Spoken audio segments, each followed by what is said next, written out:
Bismillahirrahmanirrahim. Assalamualaikum warahmatullahi wabarakatuh. Selamat malam. Terima kasih kerana bersama kami dalam Bicara Naratif pada malam ini. Alhamdulillah, syukur kehadrat ilahi kerana dengan limpah kurnianya diizinkan untuk kita bersua sekali lagi dalam Bicara Naratif pada malam ini dan melunaskan, menyempurnakan tugasan hari pertama kita berpuasa di bulan Ramadan. Alhamdulillah, sekali lagi syukur kehadrat ilahi kerana dengan limpah kurnianya juga untuk diberikan kesempatan dan juga ruang ini menyempurnakan ibadah di bulan Ramadan. Malam ini kita akan bercakap berkenaan tentang memperkasa keselamatan lautan negara. Saya mencuit sedikit berkenaan tentang bagaimana APMM ataupun Agensi Penguatkuasaan Maritim Malaysia seusai usianya 19 tahun pada 15 Februari lalu senantiasa menjaga perairan dan juga keselamatan lautan negara. Jadi bersama dengan saya untuk bercakap lebih lanjut berkenaan memperkasa keselamatan lautan negara ialah Laksamana Muda Maritim Muhammad Zawawi bin Abdullah, Pengarah Bahagian Penguatkuasaan dan Penyelarasan Maritim Agensi Penguatkuasaan Maritim Malaysia. Assalamualaikum, selamat malam tuan. Apa?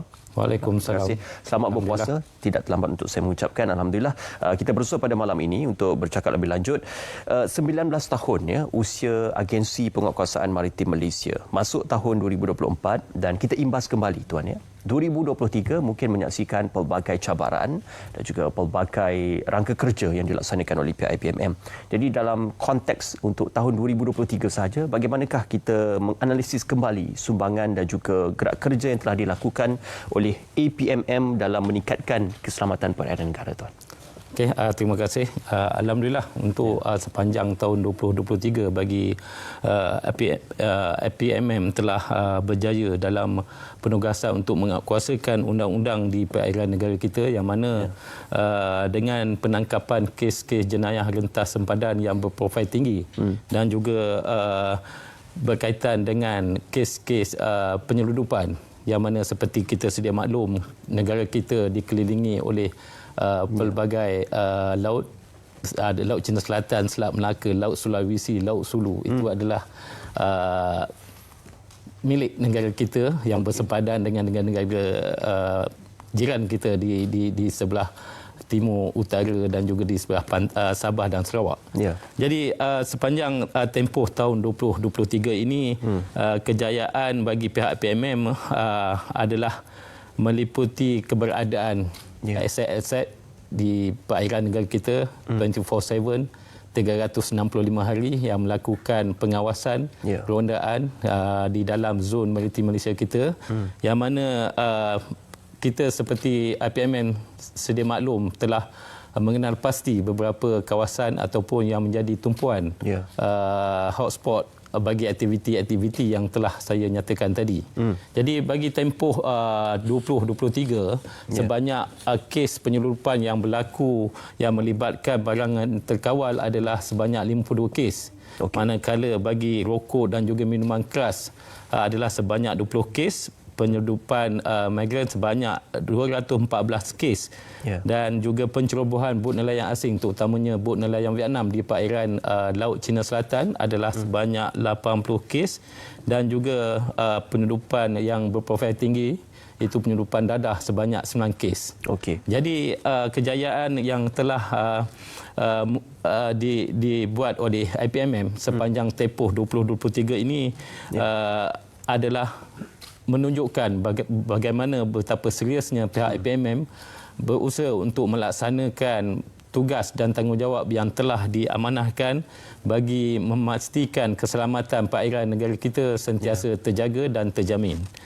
Jadi antara kes signifikan yang boleh saya ceritakan sedikit pada untuk tahun 2023 yang lalu adalah melibatkan kes penyeludupan rokok putih dan juga rokok kletik di perairan Selangor di Selat Melaka. Itu yang tular tahun lepas itu? Ya, betul. Yang mana rampasan itu adalah bernilai sekitar 6.25 juta ringgit. Yang mana kejadian tersebut melibatkan penyelundup menggunakan bot yang berkuasa tinggi seperti yang kita sedia maklum. Setiap kali kes-kes penyeludupan ianya dah tentu akan menggunakan aset-aset sama ada bagi penyelundup ataupun bagi pihak PMM sendiri akan menggunakan aset-aset yang mempunyai enjin yang berkelajuan tinggi.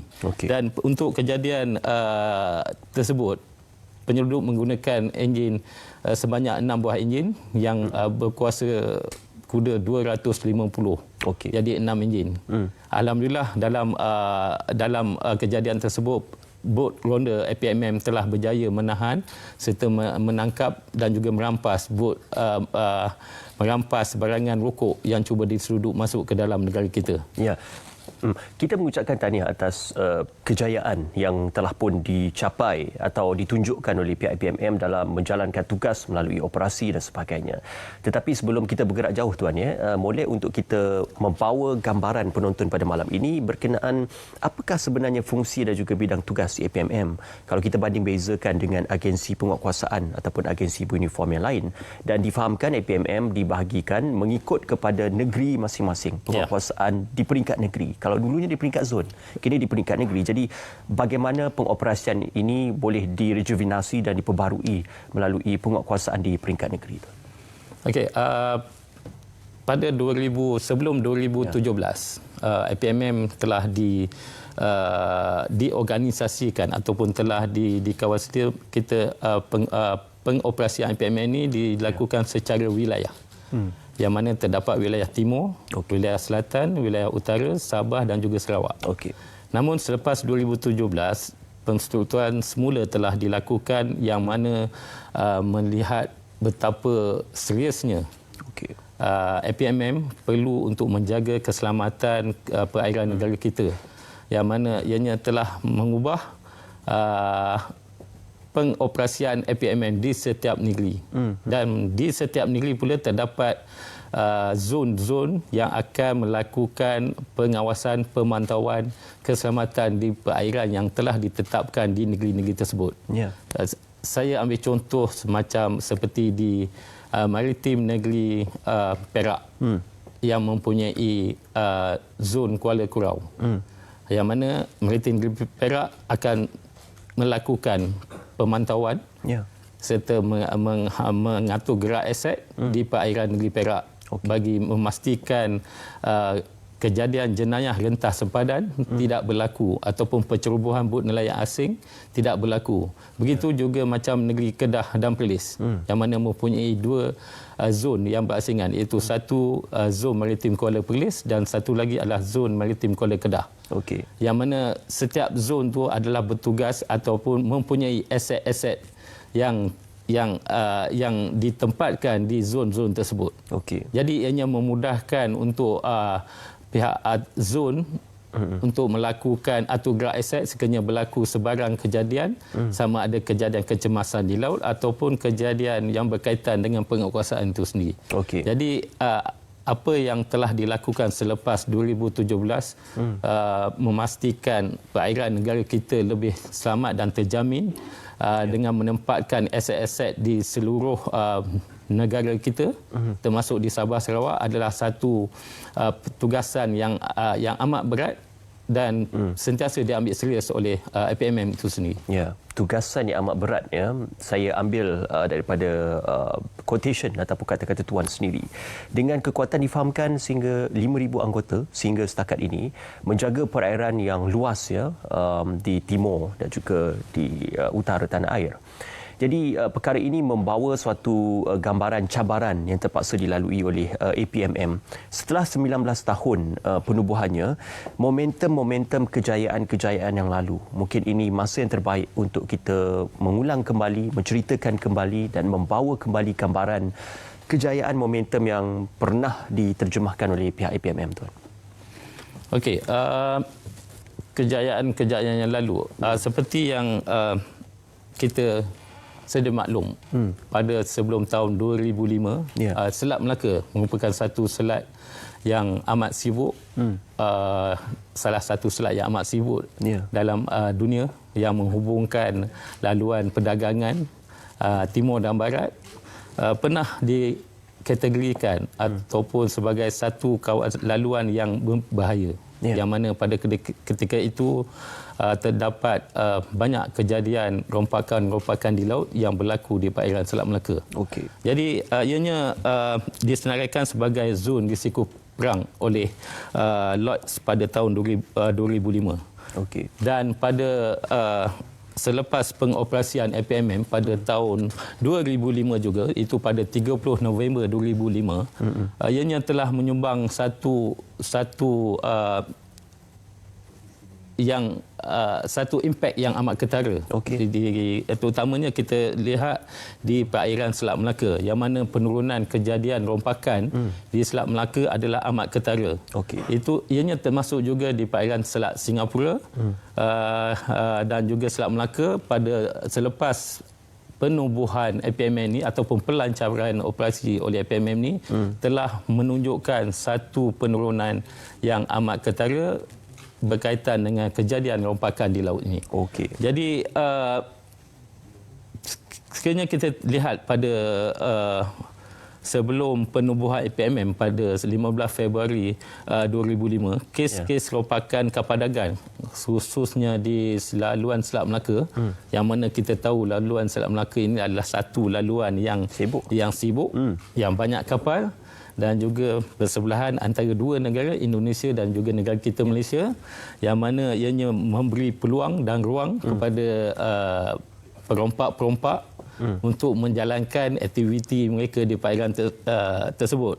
Yang mana pada tahun 2004 sebanyak 38 kes telah dilaporkan yang berlaku di perairan Selat Melaka. Namun begitu, ianya telah menurun yang amat ketara, yang mana pada tahun 2019 hanyalah 3 kes rompakan sahaja yang dilaporkan kepada APMM. Manakala pada tahun 2022 hanya 2 kes sahaja yang dilaporkan berlaku di dalam perairan negara kita. Sangat drastik. Jadi kita dapat lihat dengan adanya aset-aset APMM dan juga dibantu bukan hanya aset APMM tapi juga dibantu oleh aset-aset sahabat di dalam negara kita di perairan Selat Melaka telah membantu untuk menunjukkan betapa selamatnya laluan Selat Melaka untuk dilalui oleh kapal-kapal dagang daripada timur ke barat. Itu rompakan kapal dagang. Saya tertarik membawa perbualan kita ini berkenaan kes-kes yang berprofil tinggi.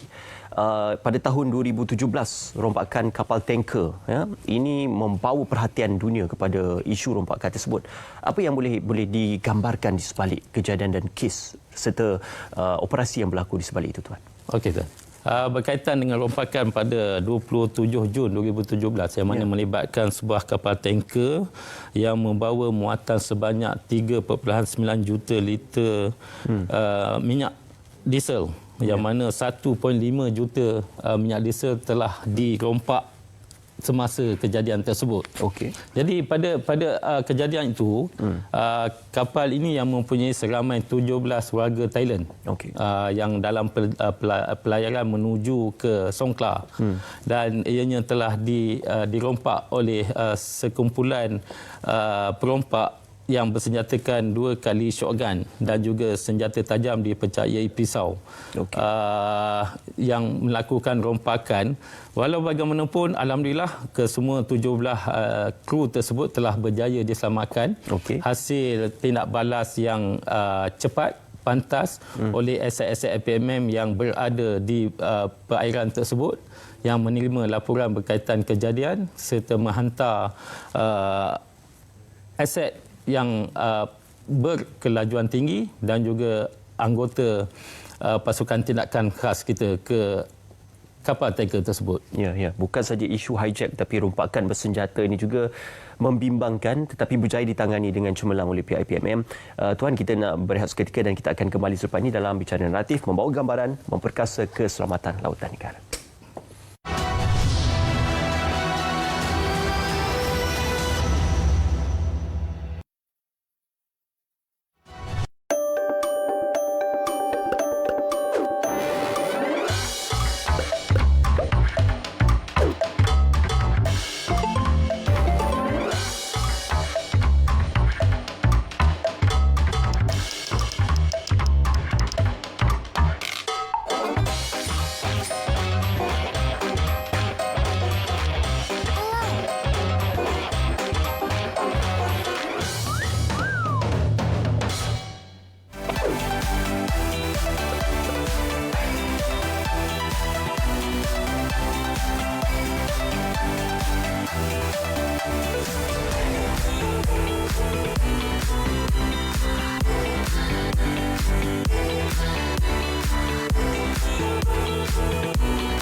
Tahukah anda apa itu ICPT yang tertera pada bil elektrik anda?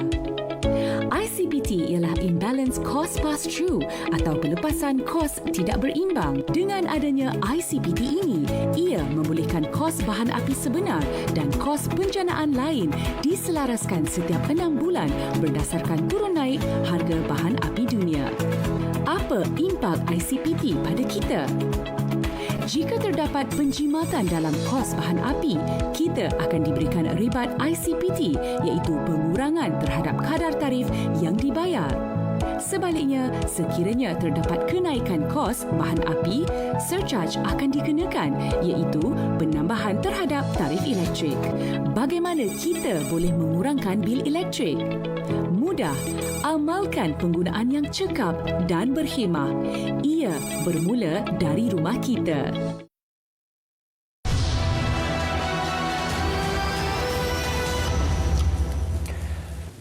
Bersua kembali, bicara naratif pada malam ini membawa gambaran memperkasa keselamatan lautan negara Agensi Penguatkuasaan Maritim Malaysia setelah 19 tahun usianya. Saya membawa gambaran ini dan perbincangan ini bersama dengan Laksamana Muda Maritim Muhammad Zawawi bin Abdullah, Pengarah Bahagian Penguatkuasaan dan Penyelarasan Maritim APMM. Tuan, tadi kita bercerita berkenaan kes-kes berprofil tinggi yang berjaya ditangani oleh pihak APMM di perairan dan juga lautan negara. Ada juga operasi khas yang turut disertai oleh APMM dalam memantau pelantar minyak milik syarikat negara Petronas. Jadi perkara ini juga membawa suatu perhatian bukan sahaja dunia tetapi perhatian yang amat serius di peringkat tempatan. Jadi bagaimana penglibatan APMM dalam operasi ini membuahkan hasil dalam melihatkan kejayaan dan juga hasil risikan yang telah pun diperoleh sebelumnya, Tuan? Okey, untuk kerjasama ataupun dalam melibatkan ataupun mengadakan operasi khas yang mana seperti Tuan sedia maklum, pihak APMM sentiasa mempunyai kerjasama yang erat dengan bukan hanya dengan komuniti maritim, malah syarikat-syarikat ataupun yang mempunyai kepentingan di dalam negara kita, terutama di laut. Jadi untuk operasi khas yang pernah dilaksanakan oleh pihak APMM adalah melibatkan kerjasama dengan pihak Petronas sebenarnya. Okey. Yang mana telah mewujudkan satu operasi yang bertujuan untuk memantau atau memastikan pelantar minyak yang terdapat dalam negara kita ini tidak diceroboh oleh sewenang-wenangnya oleh orang luar. Ya. Terdapat pelantar-pelantar minyak di dalam negara kita yang tidak mempunyai penghuni. Yang mana pihak Petronas memang konsep pengoperasian oleh pihak Petronas ada yang pelantar yang tidak mempunyai penghuni. Unmanned. Yes, unmanned. Yang mana ianya akan menarik perhatian segelintir ataupun sekumpulan manusia untuk untuk merompak ataupun mencuri peralatan-peralatan yang terdapat di pelantar-pelantar yang aman ini. Okay. Jadi satu operasi khas telah dilaksanakan oleh pihak APMM yang mana kita namakan iaitu operasi Pelantar Merah. Memang fokus utama kita adalah untuk memantau keselamatan pelantar-pelantar minyak dan maklumat tersebut sebenarnya kita perolehi sendiri daripada pihak Petronas yang mengawal ataupun memantau secara keseluruhan pelantar-pelantar minyak yang terdapat di dalam Malaysia dan memaklumkan kepada pihak APMM di kawasan mana, pelantar mana yang sering berlaku kecurian yang melibatkan kos yang berjuta-juta ringgit sebenarnya. Untuk pihak APMM mengambil tindakan yang serius. Jadi dalam op Pelantar Merah tersebut, pihak APMM telah berjaya menahan sekumpulan warga negara asing, negara jiran kita yang telah melakukan rompakan ataupun kecurian peralatan-peralatan di pelantar minyak di perairan negeri Sarawak dan juga di negeri Terengganu. Yeah. Jadi tangkapan operasi khas ini telah berjaya menahan kumpulan tersebut di perairan Sarawak. Yang mana dalam kejadian itu pihak APMM telah menggunakan 2 kali tim bergempur pasukan tindakan khas, aset udara dan juga kapal maritim Arau itu sendiri untuk dilibatkan dalam operasi khas yang dilaksanakan. Yang mana dianya telah membuahkan hasil, berjaya menahan seramai 7 warga Indonesia di perairan Sarawak, di sekitar kawasan Pelata Jintan yang mana ini telah disabitkan dengan kesalahan di bawah Akta Perikanan 1985 dan juga akta-akta lain yang boleh kita sabitkan dengan kesalahan yang dibuat oleh nelayan warga Indonesia tersebut. Kerjasama yang erat bersama dengan pihak Petronas dan juga bersama dengan agensi lain untuk memastikan agar isu-isu kecurian atau rompakan di lautan ini dapat dibanteras sejak dari bermula ataupun sejak daripada Perikat Risikan lagi. Kerjasama dalam melihatkan adanya suatu rantaian kerjasama itu antara agensi dalam dan juga luar negara. Apakah pihak IPMM juga bekerjasama rapat dan juga bekerjasama erat dengan agensi-agensi di luar negara, Tuan? Ya, untuk kerjasama seperti yang kita maklumkan tadi, kerjasama kita untuk dalam negara kita memang tak ada masalah. Kita bekerjasama dengan semua agensi yang berada dalam negara kita. Dan untuk luar negara pula yang kerjasama yang sering kita buat ataupun memang kita mempunyai kerjasama yang erat dengan Australian Border Force. Yang mana pada setiap tahun ada beberapa aktiviti ataupun kerjasama yang dibuat di dalam negara kita yang melibatkan Australian Border Force. Antaranya adalah kerjasama yang melibatkan latihan bersama dan juga operasi-operasi yang dilaksanakan di dalam negara kita yang mana ianya melibatkan negeri-negeri sama ada di perairan Selat Melaka ataupun di negeri sebelah utara ataupun di timur. Jadi dengan kerjasama tersebut yang terjalin erat dengan Australian Border Force, ianya telah memberikan satu impak yang amat baik dan juga berkesan bukan hanya kepada IPMM sendiri, malah kepada Australian Border Force itu sendiri yang melihat bagaimana kesungguhan IPMM untuk bekerjasama bagi memastikan keselamatan perairan negara kita dan juga warganya sendiri sentiasa mempunyai ilmu-ilmu berkaitan dengan penguatkuasaan itu sentiasa dalam keadaan yang baik. Ya, perkongsian erat dan kerjasama erat itu masih terus dipertahankan, juga masih terus dikorelasikan bersama dengan agensi-agensi baik di dalam maupun di luar negara. Seperkara lagi, Tuan, kita juga ingin menyentuh berkenaan keberadaan agensi ini. Tadi Tuan ada menyebut berkenaan komuniti maritim. Ya. Definisi komuniti maritim itu mungkin kita memerlukan definisi lebih jelas dan juga bagaimana keberadaan IPMM dalam mengawal, melindungi dan juga menyelamat komuniti maritim di perairan negara ini dilihat sebagai mustahak, relevan dan juga penting, Tuan. Okey, seperti yang kita sedia maklum, Malaysia, saya pun telah menyatakan di awal tadi, Malaysia merupakan sebuah negara maritim yang mana negara kita ini dikelilingi oleh laut-laut yang saya sebutkan tadi. Yang mana secara tidak langsung ianya kedudukan geografi yang dimiliki oleh Malaysia ini menjadikan Malaysia sebagai sebuah negara yang amat strategik berada di tengah-tengah laluan maritim perdagangan antarabangsa. Dan daripada isu tersebut, jadi kita dapat lihat bagaimana IPMM perlu diperkasakan untuk memastikan keberadaan agensi ini adalah amat penting bagi mengawasi ataupun bagi menentukan keselamatan zon maritim Malaysia kita sentiasa terjaga. Jadi oleh itu, selain pada itu juga negara kita selain merupakan lokasi geografi yang amat strategik, kita juga mempunyai kekayaan daripada hasil laut yang amat tinggi. Dengan Petronas dengan Petronas hasil petroleum dan gas. Malah hasil perikanan kita yang sering menjadi minat untuk bot nelayan asing menceroboh masuk perairan negara kita. Itu menunjukkan bagaimana kayanya negara kita dengan hasil petroleum dan juga hasil perikanan yang terdapat dalam zon maritim Malaysia. Jadi dengan keberadaan IPMM ni, ianya mampu untuk memastikan hasil kekayaan negara kita dapat dinikmati oleh rakyat kita saja. Okey. Tuan, satu perkara saya nak selitkan juga, persoalan berkenaan bagaimana kita menentusahkan perairan ataupun persepadanan perairan negara. Apakah dikira daripada pesisir pantai itu, ataupun kalau keberadaan pulau-pulau di kawasan lautan itu menandakan suatu baseline kepada penandaan persepadanan negara, dan di manakah radius yang boleh kita buat perkiraan untuk memastikan itulah persepadanan perairan negara dan juga persepadanan perairan antarabangsa, Tuan? Okey, itu berkaitan persempadanan negara kita. Yeah. Seperti yang saya cakap tadi, kita bersempadan dengan banyak negara. Yeah. Kita ada Indonesia, kita ada Filipina, kita ada Singapura, kita ada Thailand. Kan, yang mana ianya adalah satu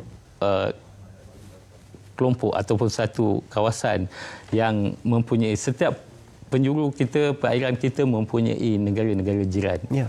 Jadi bagi kita bagi FPMM pula, ianya melakukan ataupun melaksanakan pemantauan keselamatan sejauh 200 batu nautika. Okay. Yang mana ianya tertakluk dalam akta kita, Akta 633, Akta Maritim Malaysia 633, yang mana FPMM mempunyai kuasa untuk menguasakan undang-undang di dalam akta tersebut, yang mana akta itu merangkumi segala bentuk akta persekutuan yang dikuatkuasakan.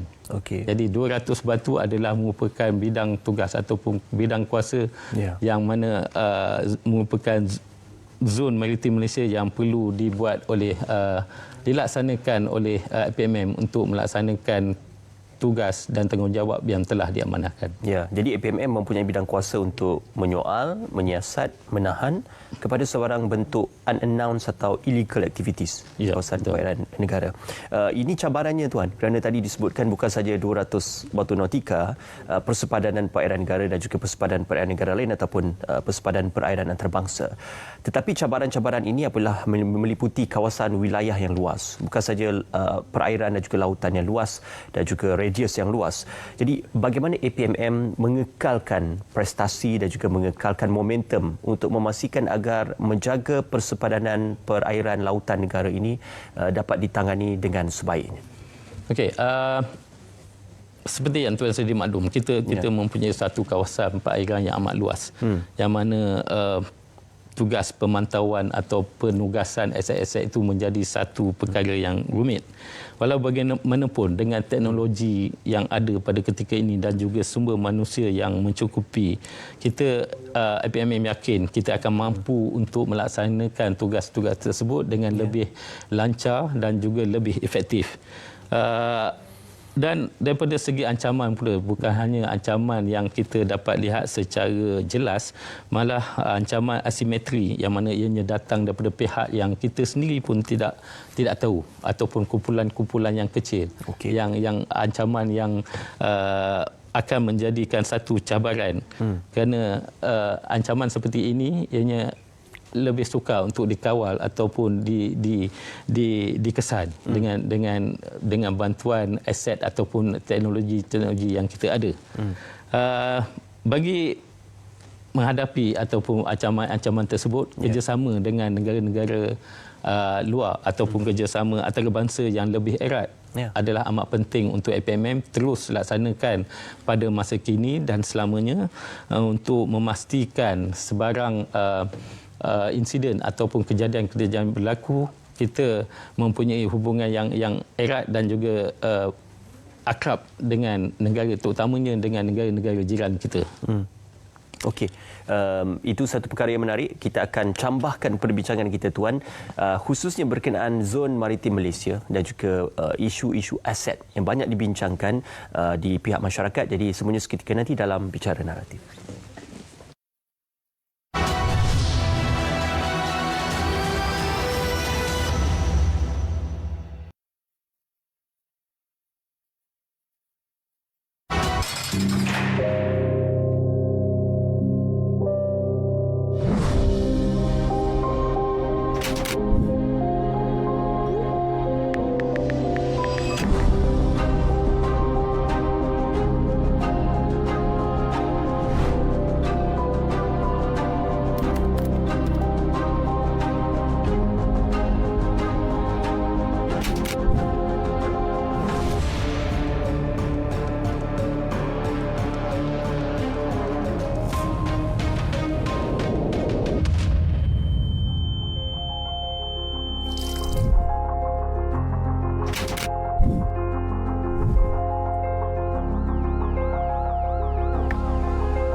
Kerajaan Malaysia melalui Kertas Putih di Parlimen telah mengisytiharkan bahawa ISIS, IS atau Daesh adalah sebuah kumpulan pengganas.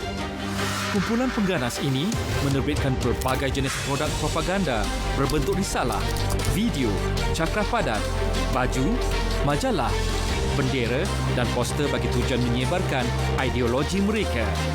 Sekiranya didapati memiliki barangan yang berkaitan dengan kumpulan pengganas, anda akan dikenakan tindakan undang-undang serta didakwa mengikut Seksyen 130JB, _1 -A dan _B Kanun Kesiksaan. Penjara maksimum 30 tahun dan denda jika disabit kesalahan. Fanatik dan taksub beragama pencetus kepada ekstremis dan radikalisme. Bersama kita memelihara keamanan negara.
Besok kembali bicara naratif pada malam ini, keselamatan lautan negara.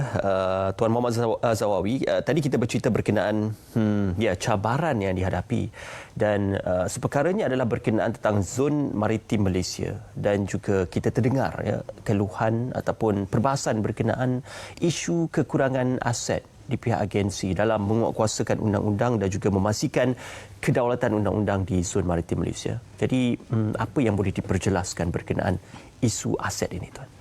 Okey, itu isu berkaitan dengan aset yang dimiliki oleh IPMM. Ianya merupakan satu kekangan utama untuk IPMM melaksanakan operasi yang telah dipertanggungjawabkan ataupun yang telah dirancang oleh pihak IPMM. Namun bagi IPMM ianya tidaklah menjadikan kekangan tersebut sebagai satu penghalang dalam memastikan tugas dan tanggungjawab yang telah diamanahkan dapat dilaksanakan dengan lebih berkesan, lebih baik, lebih lancar di dalam memastikan keselamatan perairan negara kita. Jadi seringkali kita dengar kalau berlaku apa-apa, aset kurang, aset rosak, aset berusia, apa semua. Jadi bagi IPMM selain daripada meneruskan permohonan untuk penambahan aset-aset baru kepada pihak kerajaan, kita juga menggunakan konsep bekerja dengan menggunakan konsep do more with less, yang mana kebanyakan operasi yang kita laksanakan pada ketika ini adalah berpandukan kepada hasil analisis dan juga maklumat perisikan yang kita buat daripada pelbagai aspek untuk memastikan ancaman jenayah sama ada tradisional ataupun non-tradisional berjaya kita kengkang dengan sebaik yang mungkin. Jadi pelbagai operasi yang kita laksanakan bukan hanya yang melibatkan IPMM itu sendiri, malah dengan agensi-agensi sahabat juga di dalam negara kita seperti dengan Kastam Diraja Malaysia, dengan polis itu sendiri, dengan Tentera Laut, dengan Jabatan Perikanan akan terus dilaksanakan bagi memastikan objektif untuk pembanterasan jenayah di zon maritim Malaysia dapat dilaksanakan dengan lebih baik pada masa akan datang. Ini bermakna mengoptimumkan penggunaan aset dengan strategi dan risikan yang berkesan. Tetapi kalau bercerita berkenaan aset itu, difahamkan 2023 IPMM telah memperoleh sejumlah aset-aset yang baru yang telah pun diperuntukkan oleh pihak kerajaan. Jadi apa kemas kini bagi aset tersebut, Tuan? Okey, untuk aset-aset yang terbaru yang dimiliki oleh IPMM, Sebelum ini kita bagi pihak IPMN telah mempunyai sejumlah 3 buah airboat, 10 buah jet ski yang mana banyak digunakan untuk aktiviti cari lamat, 71 buah aset kapal, 166 buah aset boat serta 12 buah pesawat udara yang mana akan melakukan pemantauan keselamatan di ruang udara negara kita, dan juga sebanyak 14 buah fasiliti radar sistem pengawasan laut yang terdapat di perairan Selat Melaka, di perairan Sabah dan juga di utara semenanjung negara kita. Yang mana ianya itu telah memberi ataupun merupakan aset-aset yang penting kepada penugasan ataupun pengoperasian IPMM dalam negara kita. Jadi untuk aset yang paling baru yang dimiliki oleh IPMM adalah kapal peronda luar pesisir pantai yang sebelum ini kita dikenali dengan nama OPV1, dengan panggilan OPV1. Namun alhamdulillah majlis penamaan kapal OPV1 ini telah disempurnakan sendiri oleh isteri Perdana Menteri kita Yang Amat Berbahagia Datuk Seri Dr. Wan Azizah Wan Ismail di Kuching, yang mana kapal OPV1 ini telah dinamakan dengan nama KM Tun Fatimah. Yang menggunakan kapal Tun Fatimah ini adalah menggunakan reka bentuk diamond 1800 yang berukuran 83 meter panjang serta mempunyai lebar 13.7 meter. Dan ianya berkupayaan untuk melakukan operasi di laut selama 21 hari tanpa melakukan ulang bekal. Maksudnya tidak perlu balik ke pelabuhan. Kalau yang sebelumnya sebelumnya mungkin 7 hari, ada yang 7 hari terpaksa balik untuk mengisi kepangkalan, untuk mengisi ulang bekal sama ada makanan, minyak ataupun bahan bakar. Yang baru ini 21 hari. Yang baru ni boleh beroperasi dalam tempoh 21 hari tanpa ulang bekal. Dan ianya juga direka bentuk dengan berkupayaan untuk berada di laut. Kalau di laut ni dia ada keadaan laut yang bergelora, kalau ramai cuaca cakap kan. 0.5 meter, 1.5 meter keadaan tinggi ombak. Tapi kapal Tun Fatimah ini boleh mencecah sehingga kalau tahap force 7 tu dia keadaan ombak yang agak tinggi lah. 5 keadaan yang ekstrim. Keadaan yang ekstrim. Dia masih boleh bertahan. Kapal tu boleh bertahan. Tapi antara lain Tun Fatimah ini dilaksanakan adalah untuk melaksanakan tugas sebagai Humanitarian Assistance and Disaster Relief, yang mana HADR. Yang mana sekiranya berlaku sebarang bencana di dalam negara kita ataupun di negara jiran kita, kapal ini boleh ditugaskan untuk melakukan bantuan-bantuan tersebut. Dan juga bertindak sebagai kapal pemerintah, dan juga kapal ini mempunyai tempat penyimpanan bagi oil pollution equipment untuk kes-kes tumpahan minyak yang berlaku dalam perairan negara kita. Dan kapal ini mempunyai satu ruangan yang menempatkan peralatan tersebut. Lain pada itu, memandangkan keadaan memandangkan kapal ini mempunyai berbagai fasiliti ataupun keupayaan yang amat sophisticated. Ianya sudah tentu akan dapat membantu IPMM melaksanakan tugas dan tanggungjawab. Dia dimobilisasikan di kawasan perairan mana, Tuan? KM Tun Fatimah jangka akan beroperasi di perairan Laut Cina Selatan di sebelah Sabah dan juga Sarawak. Yang mana seperti kita tahu, perairan Laut Cina Selatan ini adalah amat luas dan pelbagai isu yang terdapat di perairan tersebut. Jadi adalah amat bersesuaian untuk kapal KM Tun Fatimah ini berada serta beroperasi di kawasan tersebut. Tuan, saya tertarik dengan perkara yang ditekankan oleh Ketua Pengarah IPMM yang menjadi teras kepada IPMM dalam memperkasakan agensi penguatkuasaan maritim Malaysia. Jadi apa antara 3 perkara itu yang boleh diberikan perhatian, boleh menjadi rujukan, malah boleh menjadi suatu pull factor dan pembakar semangat kepada IPMM dalam merejuvenasi dan juga memperkasakan agensi ini sendiri, Tuan? Okey, semasa amanat tahun baru 2024 yang lalu, Datuk Ketua Pengarah Laksamana Maritim Datuk Hamid bin Muhammad Amin telah menekankan 3 perkara yang penting. IOI, integriti, operasi dan juga berdaya saing. Kredibel. Okey. Jadi beliau menekankan 3 perkara ini, iaitu integriti, yang mana merupakan nilai utama yang amat penting yang perlu ada dalam jiwa setiap warga IPMM itu sendiri, sebagai penguatkuasa yang memerlukan satu rasa jati diri yang kukuh dalam diri mereka untuk melaksanakan penugasan ataupun tanggungjawab yang telah diberikan oleh rakyat kepada IPMM ini untuk memastikan keselamatan perairan negara kita.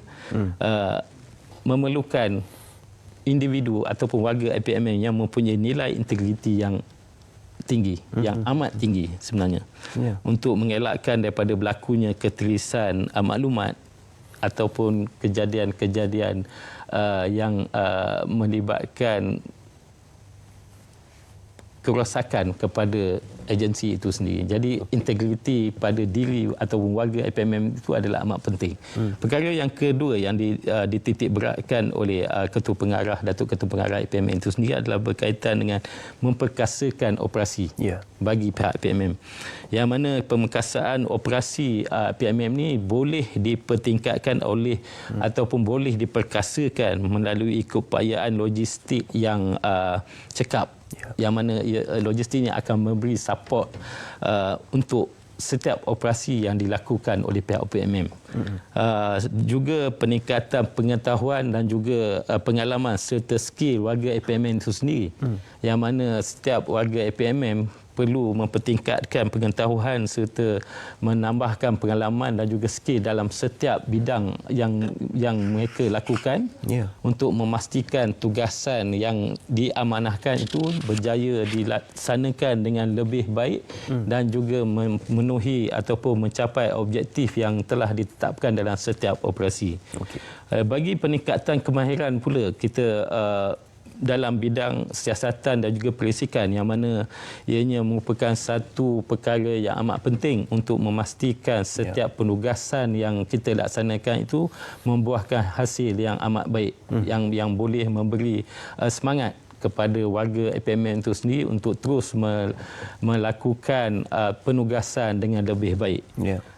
Di samping itu juga adalah pengukuhan kerjasama strategik dengan agensi-agensi dalam dan juga luar negara, serta perancangan operasi penguatkuasaan dan cari lamat yang lebih berkesan dan terancang pada masa akan datang, yang mana itu akan memberikan satu impak untuk memperkasakan operasi IPMM dalam melaksanakan tugas yang telah diberikan dalam perairan zon maritim Malaysia kita. Selain daripada itu adalah yang paling penting juga adalah pengurusan yang cekap, yang mana ianya merangkumi pengurusan kewangan, sumber manusia, perolehan peralatan dan juga segala perkara yang berkaitan dengan ataupun yang memberi sokongan kepada pemerkasaan operasi IPMM itu sendiri. Juga IPMM sebagai agensi yang kredibel dan berdaya saing disebutkan oleh Ketua Pengarah IPMM tempoh hari. Di manakah letaknya kayu ukur ataupun faktor penilai bagi agensi yang kredibel dan berdaya saing ini? Selain daripada IPMM sebagai kredibel dan juga berdaya saing, yang mana ilmu pengetahuan yang perlu dimiliki oleh warga IPMM itu sendiri, terutama dalam bidang jenayah dan juga pengetahuan yang tinggi yang berkaitan dengan bidang-bidang perhubungan strategik, perhubungan antarabangsa, yang mana adalah amat penting untuk sentiasa diambil tahu ataupun sentiasa diambil tahu oleh warga IPMM, bukan hanya di peringkat atasan, malah di peringkat bawahan juga perlu mengetahui keadaan, perlu sentiasa menimba ilmu yang boleh memberikan kebaikan kepada pihak IPMM itu sendiri. Jadi dalam perancangan serta pengurusan operasi yang berdasarkan kepada disiplin ilmu, dilihat mampu menjadikan IPMM ni sebagai sebuah agensi penguatkuasaan yang lebih proaktif serta berdaya saing, bukan sahaja di dalam negara kita ataupun di rantau ASEAN ini sendiri, malah di peringkat dunia. Jadi ilmu merupakan satu perkara yang amat penting yang perlu diterapkan di dalam setiap warga IPMM itu sendiri untuk sentiasa menimba ilmu, tak kira dalam bidang apa sekalipun.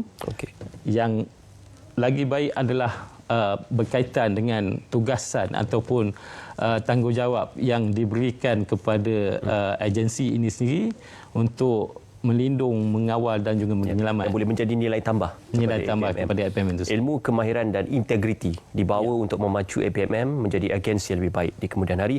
Tuan, kita nak berehat seketika dan kita akan kembali semuanya selepas ini dalam Bicara Naratif.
Menerusi Kementerian Perdagangan Dalam Negeri dan Kos Sara Hidup, inisiatif Payung Rahmah telah diperkenalkan. Terdapat 4 inisiatif utama, antaranya Program Jualan Rahmah,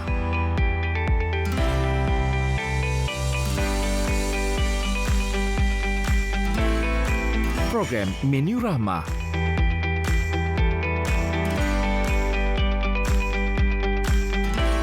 Program Bakul Rahmah,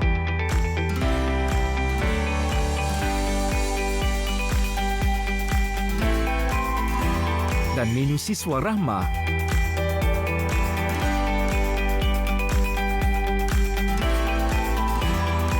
Kerajaan Madani sangat komited dalam membantu golongan kurang berkemampuan mendapatkan barang keperluan harian serta mendepani isu kos sara hidup.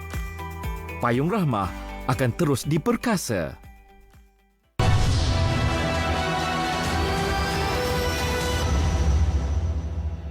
Bersua kembali, Bicara Naratif pada malam ini memperkasa keselamatan lautan negara bersama dengan Agensi Penguatkuasaan Maritim Malaysia, Tuan Muhammad Zawawi bersama saya. Seketika tadi banyak kita ceritakan apakah antara penugasan, bidang tugas, cabaran yang dihadapi, kejayaan-kejayaan IPMM dalam memastikan agar keselamatan perairan lautan negara dapat dicapai.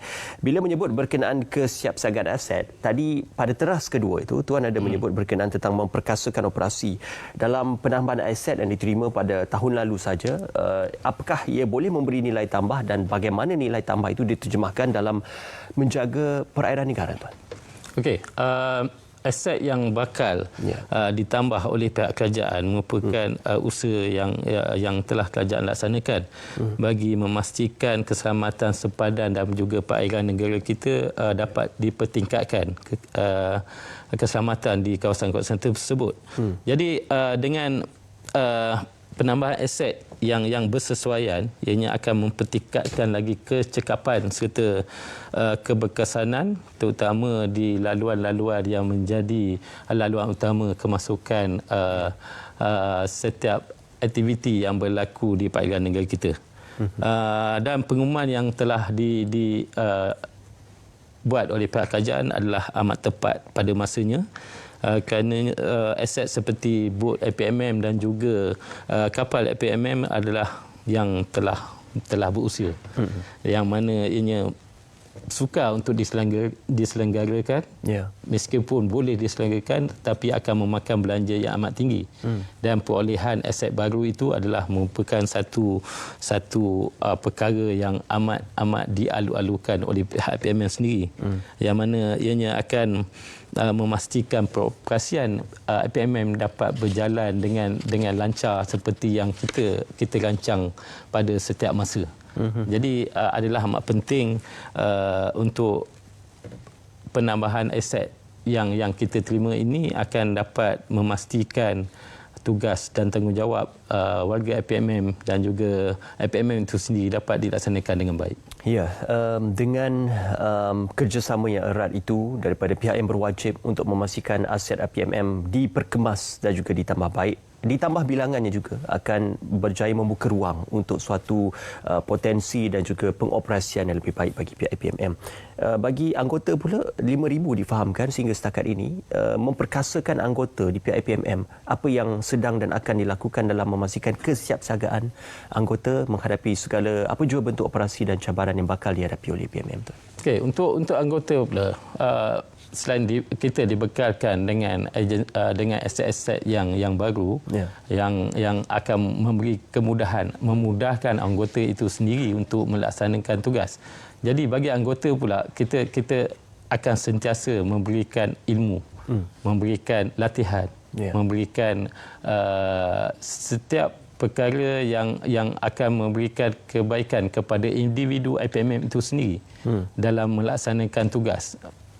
Seperti yang dimaklumkan tadi, sekiranya kita dapat aset baru tapi warga IPMM itu sendiri masih belum dapat berfikir dengan lebih baik ataupun lebih rasional, ataupun masih lagi kita masih ditakut lama, setiap apa yang kita rancangkan tidak akan berlaku dengan baik. Jadi ilmu yang akan diterapkan, sentiasa diterapkan kepada warga IPMM untuk melaksanakan tugas sebagai penguatkuasa di dalam zon maritim Malaysia akan terus dilaksanakan oleh IPMM kepada warganya itu sendiri. Jadi peningkatan kejayaan atau peningkatan ilmu dalam setiap bidang akan merupakan salah satu teras utama yang akan dilakukan oleh IPMM itu sendiri kepada warganya.